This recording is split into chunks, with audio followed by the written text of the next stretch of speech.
is to blow up their buildings and fly aeroplanes into it.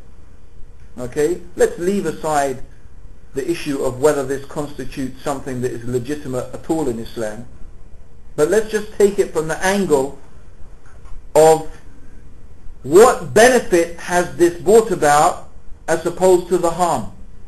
Let's look at the harms and the benefits. Did this achieve a benefit for the Muslims or a harm? A greater harm or a greater benefit for the Muslims? The benefit is some Muslims think, look how brave we are, we can attack America. Yeah, they think, look, we can attack America. Even America is vulnerable to our brave, heroic mujahideen. Some Muslims think like that, right? Okay, so they feel a bit of sense of honor and a bit of sense of pride. Well, that's just about all that we can say has been achieved. On the other side, Afghanistan has been invaded. Whether they were going to do it or not, it gave them an excuse to do it. Hundreds and thousands of Muslims have died, have been killed, have been murdered. Their condition now is worse in Afghanistan now than it was before. Iraq, not only is the country being invaded and occupied, its people being slaughtered, the whole culture of Iraq is being wiped out. A whole generation is growing up without being taught even basic principles of morality and manners. As I remember reading about an Iraqi woman, I see an 8-year-old kid in the street doing something wrong, I can't even tell him stop it, because he will run off to some militia and they will come and they will shoot us and kill us all. That's the condition. Is this good? Is this some benefit? What is the benefit that has reached the Muslims? If I say, okay, the pub sells alcohol, alcohol is haram, so I blow up the pub. Let's just say presumably I don't kill anyone, right, in the process, because anyway, killing civilians is not something that is permissible to target them in our religion. That is very clear to anyone who is even vaguely familiar with the Quran and the Sunnah.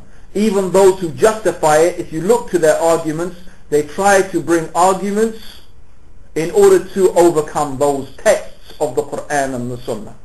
They will say, yes, those exist, but this, but that, but. So they know they exist. Anyway, this is not the time to go into an analysis of these ideas. What is important is that if we did something like that, okay, we could say, okay, I destroyed a few bottles of alcohol and I destroyed a pub. But what would be the consequences of that to the Muslim community, do you think? Don't you think the people who frequent that pub and the BNP and other people, don't you think Muslims would start being attacked?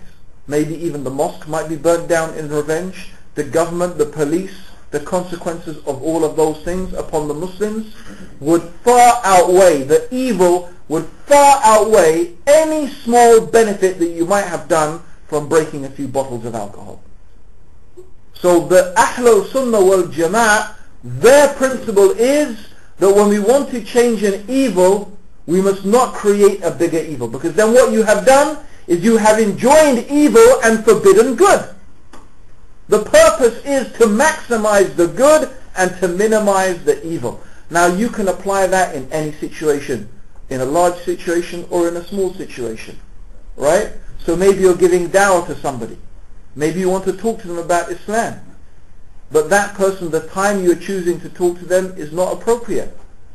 Okay? That you may, in the way that you talk to them or the things that you say, make them go further away from Islam rather than closer to it.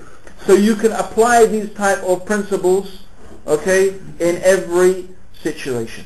So the purpose is to maximize the good and to minimize the evil.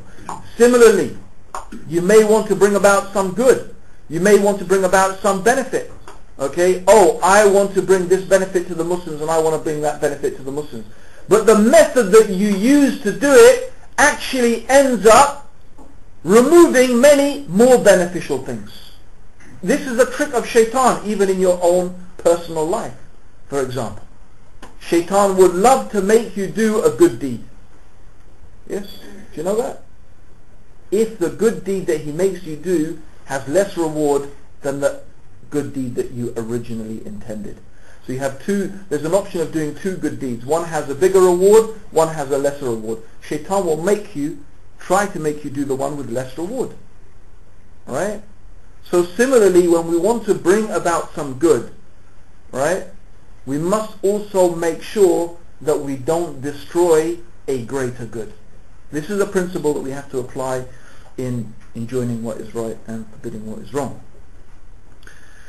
Okay, we've got some questions here, a few questions about the progress of Islam in the UK. Okay, there is a whole issue here that is important, and perhaps it is an issue that should be discussed more comprehensively. But the whole issue of where are we going as Muslims here in the UK? And this discussion covers broad things, and then even, you could say, issues that may seem really just like playing with words, like should we call it Islam in Britain or British Islam? And someone would say, Islam in Britain, British Islam, Islamists, Britons, Muslims, who cares what the thing is? We know what we mean. But some people say, no, these things are important. We shouldn't call ourselves British Muslims. We should call ourselves, Muslims in Britain or whatever, right? But actually, in a sense, it does all cover the same range of issues. And the range of issues is to do with Muslims in Britain.